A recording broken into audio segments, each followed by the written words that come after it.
ছোটবেলা থেকেই শিল্পের প্রতি আগ্রহ ছিল, তবে প্রথাগত শিক্ষা গ্রহণের সুযোগ পাননি সুস্মিতা মহন্ত।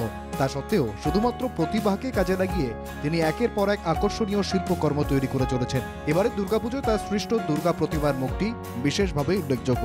সম্পূর্ণ ঘরোয়া উপকরণ যেমন মুসুর ডাল, মুগ ডাল এবং কালো জিরে ব্যবহার করে তিনি এই অসাধারণ কাজটি করেছেন।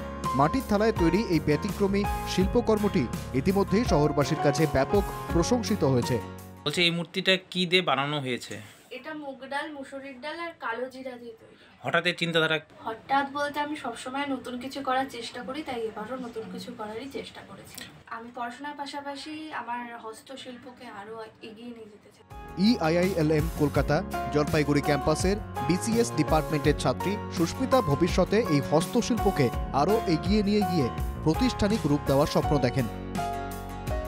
কোচবিহার থেকে বিপ্লব দত্তের রিপোর্ট, NKTV বাংলা।